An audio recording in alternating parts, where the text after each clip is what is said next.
There we go. So the first thing you guys needed to do was to change your player value, your player health, or I'm sorry, once your player health gets below 50%, change the image. Now I'm going to show you the easiest way to do that. Now, if we're changing an image to a new image, we have to load that image into the game, right? So, what I'm going to do is I'm going to copy my player, I'd paste it, and then I could make this be low underscore player. I could do actually I can't do 2 player. I could do player 2. What I'm going to do is I'm going to do low health underscore player. So now I know that this is my low health image of my player. Yes, Lorian. This is the one with the blue arrow, right? Or the blue bow, yeah. Now, I don't know off the top of, well, I do know off the top of my head, but if I can't remember the image file name of the other bunny, what I would do is I would open up, I'd go to my images folder, and I would look for, I have dude and dude 2. The difference between dude and dude 2 is dude 2 has different ears and has a blue bow. And that image is dude 2. So what I'm going to do is I'm going to go to the end of my line and change that to dude 2. Again, this is all stuff you guys should have done, but if for whatever reason it doesn't work or you want to double check your work, so if you guys have questions, let me know. But this should be more or less just kind of double checking your work. So now that I have my low health player, I can kind of do this wherever I want. I am going to do it right after I blip my castles, mainly because of all this information. I want it to be doing it with the right image, just because they are subtly different. So I'm going to do if health value is less than 194, divide by 2. Now the reason that is because our original health value was what? 194, and I want 50% of that.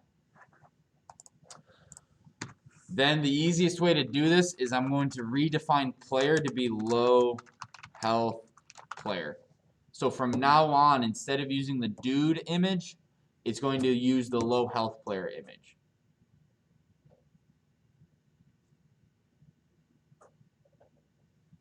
Now, there may be a way to only have this check once, mainly because I mean, I don't think checking this takes up too much CPU, but I've already admitted once this is not the most efficient way to write this code. I'm sure there's plenty of ways, and like I said, you could probably even put all of this 4 arrow in quiver inside of this 4 arrow in quiver. I've never tried it, but you probably could. Okay, so if health, so if blah blah, if my health value is less than 50%, my player is low health. So let's see if I did it right. So we'll just sit here. Does my character change?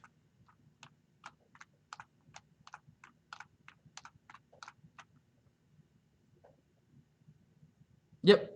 All right, so I got it. Yes, Lorian. I was just testing out my code to see if everything worked correctly, and for some reason, at the very corners, my guy will go off screen. So like, if I go to the very bottom, he doesn't go farther. If I go to the left, he goes off screen to the corner. If I had to guess, you have if player position is less than or equal to, and it should, or greater than or equal to, or something like that, and it should just be greater than or. If I had to guess without looking at your code, that's one option, or you're using the wrong player X, player Y coordinates. Not sure though. Again, not without looking at your code real quick, but I'll take a look at that in a sec. So the other part of this assignment was to make sure your character doesn't go off screen. There's a couple ways to do this, and what I'm going to do is I'm going to run the code, do a screen snip, and explain it real quick to you guys.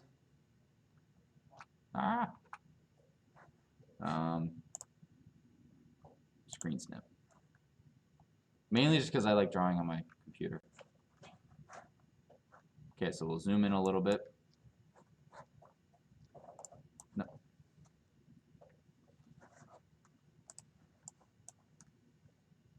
Here we go. Okay. So, what is this location in our game? The top left, up here. 0, 0. And what is this? AKA width and height. Okay? So what I want, with our bunny, with every image, what corner is, when we blitz something at 100, 100, what corner of the image goes there? Top left. So my current player position is this. So this is player X and player Y. Even though we rotate it and we technically have player pause 2, bracket 1 and 2, but for now it's player X, player Y. Everyone tracking with me? So if I didn't care about this image being visible, I could just say I'm just going to put if X, okay? Is that okay with everyone? If X is greater than 640, X is 640. What that does is if this dot gets to this side gets off screen, it immediately gets put back on screen, right at 640. So what would that mean, Cole? So it's constantly staying at that. And it's like almost like bouncing. Exactly, but it's happening so fast you don't notice it. So you're just constantly just being, that's a good barrier. Yeah. But what would you see on screen? You wouldn't see the bunny because the bunny would be off screen. Right, so my bunny would be chilling over here. Exactly. So we don't want that. What we want is we want 640. We want to see our whole bunny.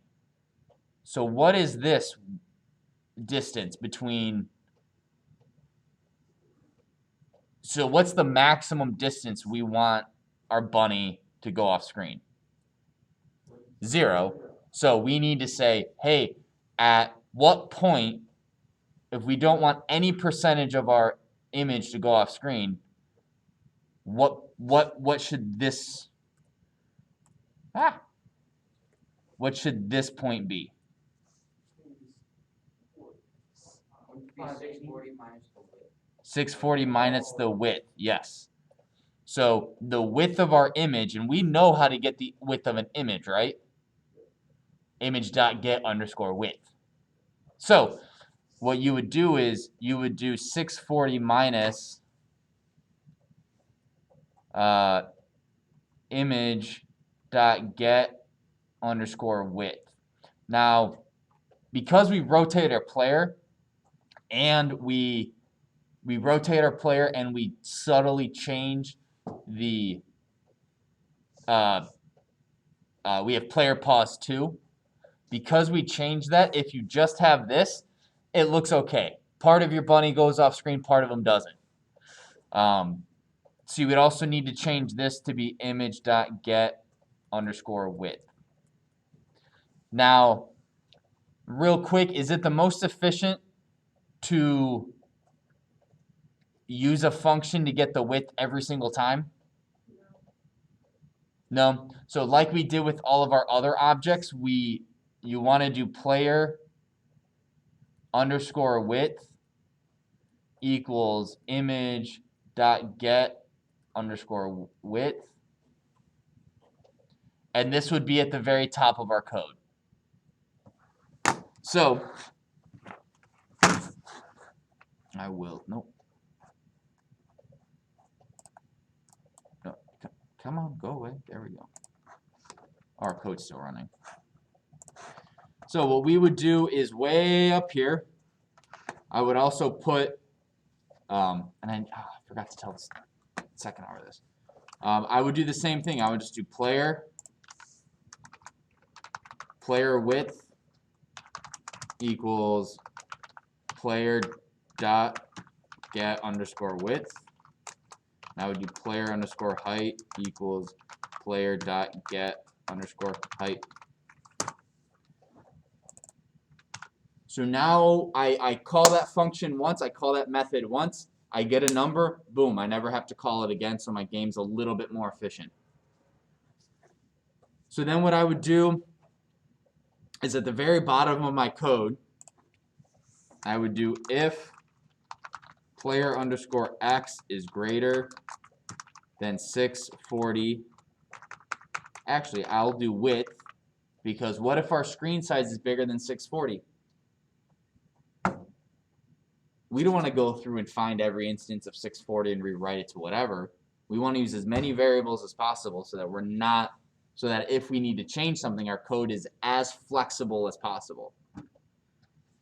So I'm going to do width minus player underscore width, then player x equals copy paste.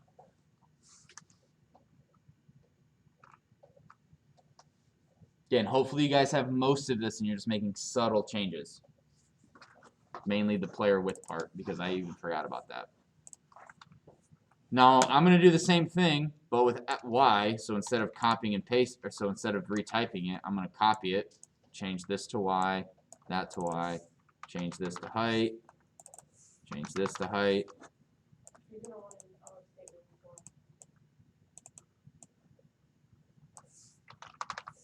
Yeah, that would work.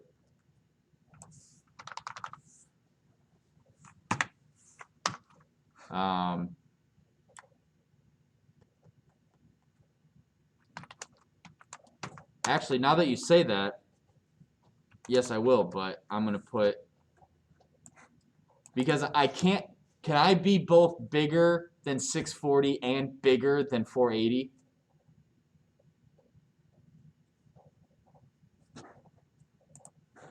If this line here, if this is 640 and this is 480, can I be bigger than both of those off screen? Yeah, I can. I could be right over here.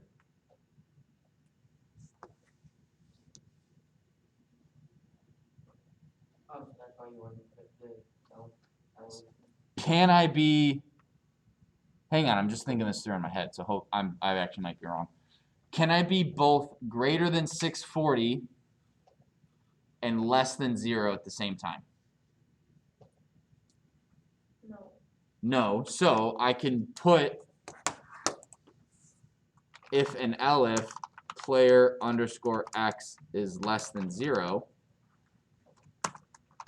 player underscore x is 0. So only one of these two will happen, and it doesn't have to check both. And then I just do the same thing with my player y position. Now if I run it, let's see how this looks.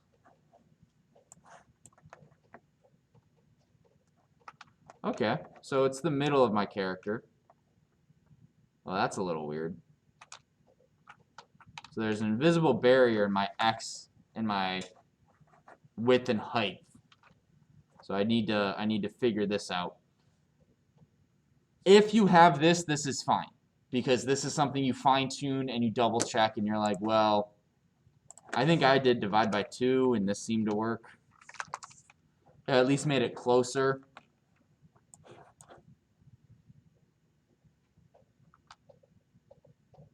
So I could get rid of this entirely. So really, this is just something that you would, once you have your game, how much do you want your character to go off screen is kind of a decision made by you. Oops, what'd I do? There we go.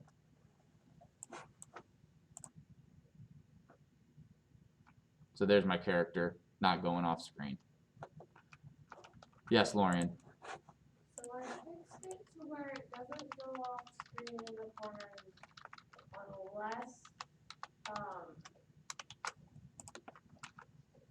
unless you put two buttons like, if I'm in the bottom left corner, if I go to the left, I'll go off usually. That doesn't happen anymore unless I hit the down key and the left key, in which case it goes. But then once I let up on the keys, it goes straight back. I'll take a look at that. Fun fact, if you want your character to be able to teleport across the screen, what do you do? Oh. And So if I go off the right side, you want me to immediately come on the right. Oh, like, negative Lorian? player, wouldn't you do the other side so it would be like y would be the same y, but x would be 0 instead of whatever number it was. Yep. So if I go off screen,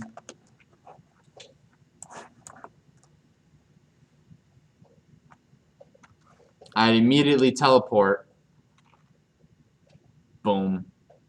So this can be, if you get to a portal, right? If the end of your game is you need to get down here and get to a portal, you can hit the portal and then have it teleport you anywhere you want. Or anywhere you tell it to. So that's a little fun little thing. But okay, so that's it for that video.